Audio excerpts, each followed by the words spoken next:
तो गाइस कल हम लोग ने पढ़ा था अपना लेसन 7 वॉल्यूम 1 का 7 हमारा मशीन्स था। मशीन्स कल हम लोग ने कंप्लीट करके आज हम लोग को पढ़ना था स्ट्रेस एंड स्ट्रेन, मतलब प्रतिबल और विकृति। तो प्रतिबल और विकृति हम लोग स्टार्ट करेंगे अपने पहले क्वेश्चन के साथ में, जो कि है इस्पात का पॉइजन अनुपात तक होता है क्या? 0.23 से लेकर 0.27 तक, 0.25 से लेकर, इस्पात का पॉइजन अनुपात 0.25 से लेकर 0.33 तक होता है। इसमें एल्यूमिनियम क्या होता है? 0.33, और ब्रास क्या होता है? 0.37, एंड ब्रॉन्ज क्या होता है? 0.34। उसके बाद में कंक्रीट हमारा क्या होता है? 0.1 से लेकर 0.1 तक होता है। प्लास्टो का अनुपात होता है पार्श्व विकृति अपॉन अनुविकृति। ठीक है, प्लास्टो अनुपात वस्तु के पदार्थ पर निर्भर करता है या 1/मीटर से प्रदर्शित होता है। अधिकतम धातुओं के लिए 1 मीटर का मान 1/4 तथा 1/3 के बीच में होता है। चलिए बढ़ते हैं अपने अगले क्वेश्चन पर कि प्रति इकाई लंबाई में विरूपण कहलाता है। विजार्ड स्टील में रेटिंग में आया था 2017 में। तनन प्रतिबल, संपीडन प्रतिबल, कर्तन प्रतिबल या फिर विकृति। चलिए पढ़ते हैं इसके में। तो क्या है कि प्रति इकाई लंबाई में विरूपण को रेखीय विकृति कहते हैं। इसे सामान्यतः विकृति भी कहते हैं। जैसे पहला क्या होता है हमारा? तनन प्रतिबल। जब किसी छड़ पर तनाव बल कार्यरत हो तो उस छड़ में उत्पन्न प्रतिबल तनाव प्रतिबल कहलाता है। ठीक है, जैसे कि हमारा पी, जो पी को हम किससे डिनोट, तनाव बल के लिए पी से डिनोट करते हैं। और एक मान लो किसी मेटल की ये छड़ है, ठीक है। तनन बल हमारा क्या होता है? तनाव बल क्या होता है कि टेंशन फोर्स होता है। टेंशन फोर्स हमें दोनों तरफ, किसी एक छड़ को मेंटेन करने के लिए हमें दोनों तरफ से एक बल लगाना पड़ेगा। ये इसका पी पॉइंट है, इस पी पॉइंट को हमें फिक्स करना पड़ेगा और तब इस पॉइंट को हम खींचेंगे, तब हमारा वो टेंशन फोर्स लगेगा। या तो फिर इस पॉइंट को फिक्स करेंगे और इस पॉइंट को खींचना पड़ेगा, तभी हमारा टेंशन फोर्स काम करेगा, अदरवाइज नहीं करेगा। हम लोग स्प्रिंग है हमारे हाथ में, अगर स्प्रिंग को दोनों जो पॉइंट होते हैं अगर उस पर फिक्स रखेंगे तो उसमें तनाव होगा ही नहीं, है ना। या फिर अगर दोनों को फ्री छोड़ दे तो भी कोई तनाव नहीं होगा। मतलब हमें एक पॉइंट, कम से कम एक पॉइंट उसका फिक्स रखना ही पड़ेगा। ठीक है, अगला है हमारा संपीडन प्रतिबल। जब किसी छड़ पर संपीडन प्रतिबल कार्यरत हो तो छड़ में उत्पन्न प्रतिबल संपीडन प्रतिबल कहलाता है। ठीक है, इसमें क्या पड़ता है? संपीडन मतलब कि दबाने के लिए, इसको कंप्रेस किया जाता है। ओके, तनाव प्रतिबल मतलब हमें खींचना दोनों तरफ से, और संपीडन प्रतिबल होता है हमारा कि किसी एक छड़ या किसी एक मेटल को हमें दोनों तरफ से उसको दबाना है। एक साइड में एग्जाम्पल बता, जैसे ये हमारा पेन है, अब इसको हम, इसके ये दो पॉइंट, एक पॉइंट ये है, एक पॉइंट ये है, अगर इसको हम दोनों तरफ से खींचते हैं तो वो हमारा टेंशन फोर्स, तो तनाव बल होगा। अगर हम इसको दोनों पॉइंट से आपस में क्या करते हैं?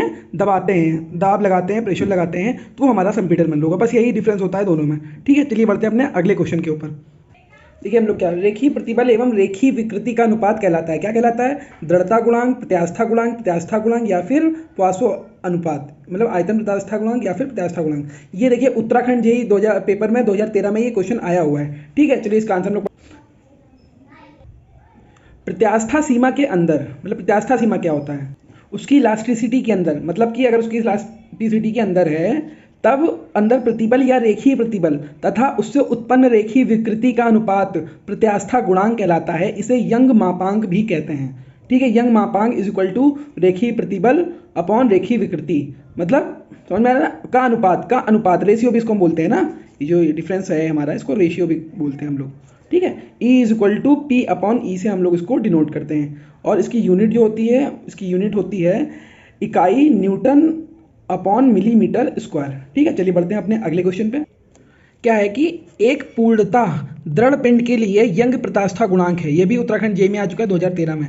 क्या है? 0 है, 1 है, अनंत है, या फिर इसको कांट बी नोन, इसको पता नहीं कर सकते हम लोग। चलो इसका आंसर क्या है कि एक पूर्णतः दृढ़ पिंड के लिए यंग प्रत्यास्था गुणांक अनंत होता है, मतलब इन्फिनिटी होता है, जबकि इस्पात का यंग मापांक 210 GPa या फिर 210 किलो न्यूटन मिलीमीटर स्क्वायर होता है। इलास्टिसिटी का फॉर्मूला हम लोग जानते हैं, इज इक्वल टू अपॉन ई होता है। ठीक है, ई को हम लोग मॉड्यूल ऑफ इलास्टिसिटी लिखते हैं, ये हमारा प्रतिबल होता है, उसके बाद में ये एक विकृति। ठीक है, पूर्णतः दृढ़ पिंड के लिए ई इज इक्वल टू हम लोग 0 मानते हैं हमेशा। ठीक है, ये formula E is equal to हमारा इन्फिनाइट हो जाता है, क्योंकि 0 से किसी भी नंबर को अगर हम डिवाइड करते हैं, किसी भी नंबर को, तो वो हमेशा क्या होता है? इन्फिनाइट होता है। क्लियर है ना। चलो अगले क्वेश्चन पढ़ते हैं हम लोग। अगला क्वेश्चन हमारा बहुत ही इंटरेस्टिंग होने वाला है कि यदि किसी पदार्थ का दृढ़ता मापांक या आयतनीय मापांक के अंकीय मान एक समान हो तो उसका पॉइजन अनुपात क्या होगा? 0.25, 0.2, 0.15 या फिर 0.125। चलो इसको हम लोग क्लियर करते हैं। तो एक चीज़ इसमें ध्यान दीजिएगा, किसी पदार्थ का दृढ़ता मापांक तथा आयतनीय मापांक के अंकीय मान का अंकीय मान, दृढ़ता मापांक और आयतनीय मापांक क्या है? एक समान हो, सेम है। ठीक है, तो मतलब क्या होगा हमारा? क्या G इज इक्वल टू है टू K है। ठीक है, मतलब दृढ़ता मापांक इज इक्वल टू आयतनीय मापांक। हम लोग फॉर्मूला जानते हैं कि E is equal to 2G 1 plus mu.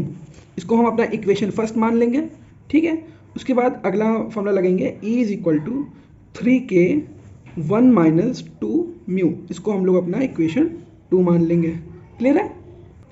अब हम इक्वेशन 1 और इक्वेशन 2, इक्वेशन 1 का इक्वेशन 2 से कंपैरिजन करेंगे, ठीक। कंपैरिजन करने पे क्या मिलता है हमको, 2G 1 plus mu is equal to 3K 1 minus 2 mu. और हम लोग जानते हैं कि G क्या होता है, हम लोग पहले बताया G K के इक्वल है। तो इस इक्वेशन को हम 2K 1 plus mu is equal to 3K 1 minus 2 mu लिख सकते हैं, ठीक है। अब K से K हमारा कट जाएगा इसको, लेकिन काटते हुए कभी नहीं दिखाते हैं, ये बात आपको पता होनी चाहिए, ठीक है। Mu is equal to 3 1 minus 2 mu, ठीक है। हम इसको सॉल्व करेंगे, 2 1 ज़ा 2 and 2 mu is equal to 3 1 ज़ा 3 माइनस 3 2 6 अपॉन 6 म्यू। अब क्या होगा, 2 म्यू, इसको उधर ले जाएंगे। अब हम लोग क्या करेंगे कि 6 म्यू को इधर ले आए हैं और 2 को उधर ले गए हैं, ठीक है। तो 6 और 2 म्यू ऐड होकर हमारा 8 म्यू हो जाएगा और 3 में से 2 माइनस होगा 1 बचेगा। क्लियर है। अब हम क्या होगा कि u इज इक्वल टू, हमें u का मान पता करना है तो 8 को दूसरी साइड ले आएंगे, तो ये हो जाएगा 1/8। अब 8 से हम 1 को डिवाइड करेंगे, तो इन दोनों को डिवाइड करने के बाद में जो हमारा आंसर आ रहा है वो 0.125 आ रहा है, ठीक है। ये म्यू की वैल्यू हो जाएगी, बस ये हमारा आंसर।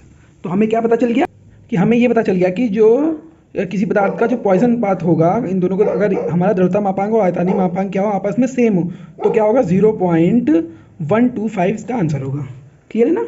चलिए अगले क्वेश्चन पढ़ते हैं हम लोग अपने। ये क्वेश्चन हमारा MP सब इंजीनियर में आ चुका है, ये 2015 में, ठीक है। उसके बाद हमारा अगला क्वेश्चन है कि निम्नलिखित में से कौन सी एक विमा रहित मात्रा है जो कि प्रतिबल, विकृति, दाब या फिर अपरूपण मापांक को प्रदर्शित करता है। तो फॉर्मूला हम जानते हैं, विकृति इज इक्वल टू लंबाई में वृद्धि अपॉन प्रारंभिक लंबाई, मतलब E1 minus B delta 2 upon प्रारंभिक लंबाई जो भी स्टार्टिंग से स्टार्ट हुई, DL अपॉन हमारा हो जाएगा अपॉन L। मतलब कि इसका मतलब जो ट्रायंगल हमने बनाया इसका मतलब ही होता है कि लंबाई में वृद्धि, इसकी ये जो ट्रायंगल बना हुआ है इसका मतलब यही होता है, ठीक है। और हम लोग लेंथ के लिए हमेशा L का यूज़ करते हैं, आपको पता ही है, ठीक है। इसकी जो विमा होती है वो भी L होती है, L अपॉन L। तो ये क्या हो जाएगा हमारा 0, इससे ये कट जाएगा, विमा रहित, मतलब कि इसकी कोई भी यूनिट या फिर विमा नहीं होती है। क्लियर है ना।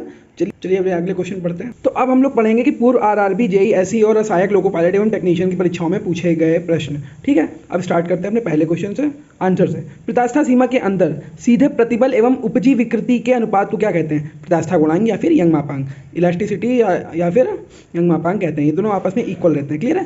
प्रत्यास्था सीमा के अंदर कर्तन प्रतिबल और कर्तन विकृति के अनुपात को कहते हैं क्या, कर्तन मापांक। और जब भी हमें क्वेश्चन में E और K की वैल्यू दे रखी होगी तो हम लोग को कौन सा फॉर्मूला लगाना है हमेशा, E is equal to 3K 1/2/m, 1K into 1 minus 2/m, ठीक है। और जबकि E और G में संबंध हमें बताना होगा तो E is equal to 2G 1 plus 1/m।